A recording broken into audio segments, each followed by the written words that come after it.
ಹಿಂಬಾಕಿ ಹಾಗೂ ವಿವಿಧ ಬೇಡಿಕೆಗಾಗಿ ಫೆಬ್ರವರಿ 19ಕ್ಕೆ ಸಾರಿಗೆ ನೌಕರರ ಬೆಂಗಳೂರು ಚಲೋ ಮುಷ್ಕರದಲ್ಲಿ ಭಾಗಿಯಾದರೆ ನೋ ವರ್ಕ್ ನೋ ಪೇ ಎಂದ ಸರ್ಕಾರ. ಹೌದು, ಸಾರಿಗೆ ಸಿಬ್ಬಂದಿ ಮತ್ತೆ ಸಿಡಿದೆದ್ದಿದ್ದಾರೆ. ವಿವಿಧ ಬೇಡಿಕೆಗಳ ಈಡೇರಿಕೆಗೆ ಆಗ್ರಹಿಸಿ ರಾಜ್ಯದ ಸಾರಿಗೆ ನೌಕರರು ಮತ್ತೊಮ್ಮೆ ಮುಷ್ಕರದ ಕಾಳೆ ಮೊಳಗಿಸಿದ್ದಾರೆ. ಸಾರಿಗೆ ನೌಕರರ ಜಂಟಿ ಕ್ರಿಯಾ ಸಮಿತಿಯು ಈ ಬಾರಿ ಹಿಂದೆ ಸರಿಯುವ ಪ್ರಶ್ನೆಯೇ ಇಲ್ಲ ಎಂಬ ದೃಢ ನಿರ್ಧಾರದೊಂದಿಗೆ ಬೃಹತ್ ಪ್ರತಿಭಟನೆಗೆ ಸಜ್ಜಾಗಿದೆ. ಫೆಬ್ರವರಿ 20ರಿಂದ ರಾಜ್ಯಾದ್ಯಂತ ಬಸ್ ಸಂಚಾರ ಸ್ಥಗಿತಗೊಳ್ಳುವ ಭೀತಿ ಇದೆ. ಇದರ ಮಧ್ಯೆ ನೋ ವರ್ಕ್ ನೋ ಪೇ ಎಂದು ಸರ್ಕಾರ ಶಾಕ್ ಕೊಟ್ಟಿದೆ. ಸಾರಿಗೆ ಸಿಬ್ಬಂದಿ ಬೆಂಗಳೂರು ಚಲೋ ಮತ್ತು ಮುಷ್ಕರಕ್ಕೆ ಸಿದ್ಧತೆ ಮಾಡಿಕೊಂಡಿರುವ ಹಿನ್ನೆಲೆಯಲ್ಲಿ ಇದೀಗ BMTC MD no work no pay ಆದೇಶ ಜಾರಿ ಮಾಡಿದ್ದಾರೆ.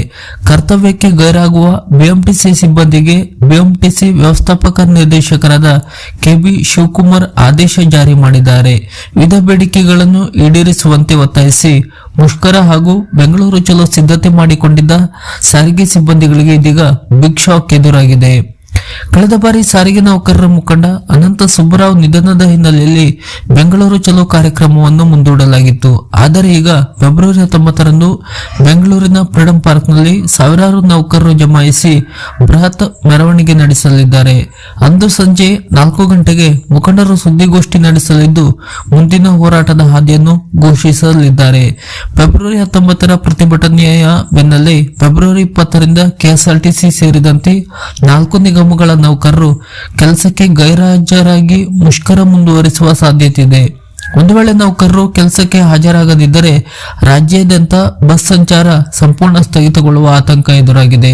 ಇನ್ನು ಸಾರಿಗೆ ನೌಕರರ ಪ್ರಮುಖ ಬೇಡಿಕೆಗಳೇನು? ಬಾಕಿ ಉಳಿದಿರುವ ಎಲ್ಲ ವೇತನ ಪಾವತಿ ಮಾಡಬೇಕು. 38 ತಿಂಗಳ ವೇತನದ ಹಿಂಬಾಕಿ ಹಣ ಬಿಡುಗಡೆಗೆ ಆಗ್ರಹಿಸಿದ್ದಾರೆ.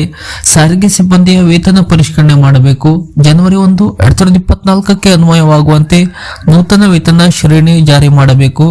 ಸಾರಿಗೆ ನೌಕರರಿಗೆ ರಾಜ್ಯ ಸರ್ಕಾರಿ ನೌಕರರಷ್ಟೇ ವೇತನ ನೀಡಬೇಕು.